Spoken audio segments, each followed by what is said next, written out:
V tomto príspevku budeme hovoriť o pestovaní orecha čierneho v zahustenej výsadbe. Táto zahustená výsadba má význam pre konečné pestovanie stromov na drevnú hmotu, ako aj na maximálne využitie orecha čierneho.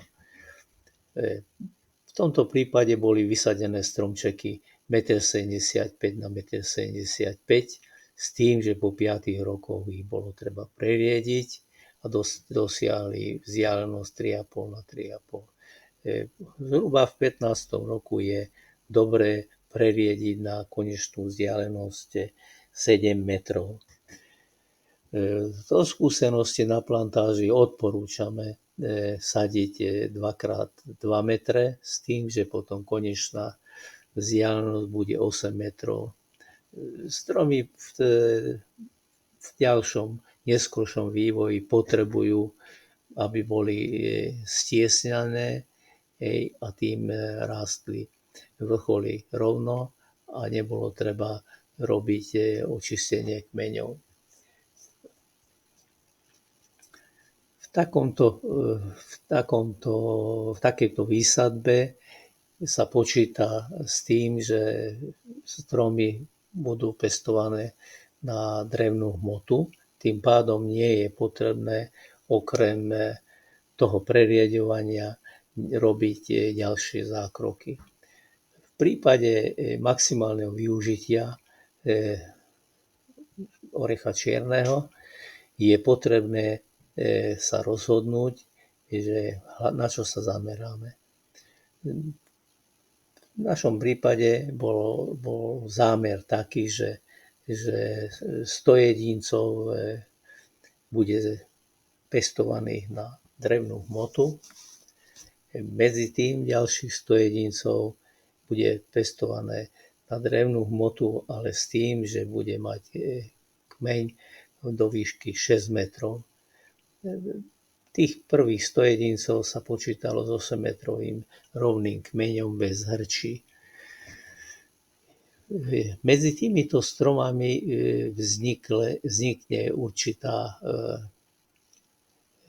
určitý podrast, ktorý sa počíta ponechávať v 4-metrovej výške kmeňa. Ešte aj medzi týmito ostali stromčeky, ktoré môžeme využiť na pestovanie na listy. Tieto budú v úrovni 2-metrového kmeňa. Týmto pádom získame poschodia jednotlivé a predpokladáme, že takouto formou vieme využiť tie 4-metrové kmene na zelené orechy a 6-metrové kmene už na drevnú hmotu, povedzme druhej kategórie, a 8-metrové kmene na drevnú hmotu prvej kategórie.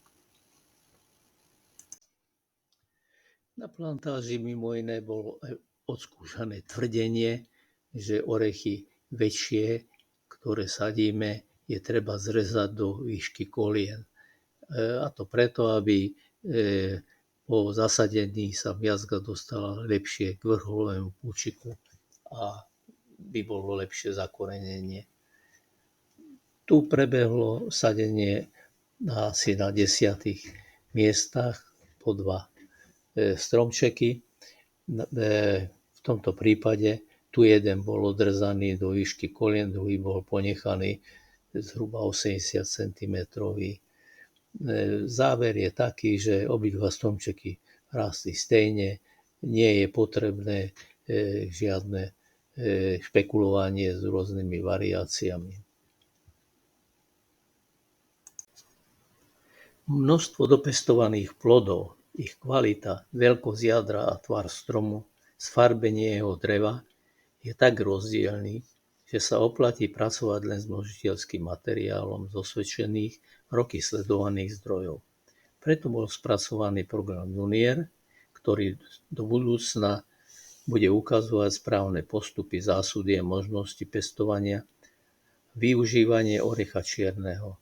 Len na základe ich dodržiavania je zaručený úspech a a predíde sa sklamaniam a finančným škodám.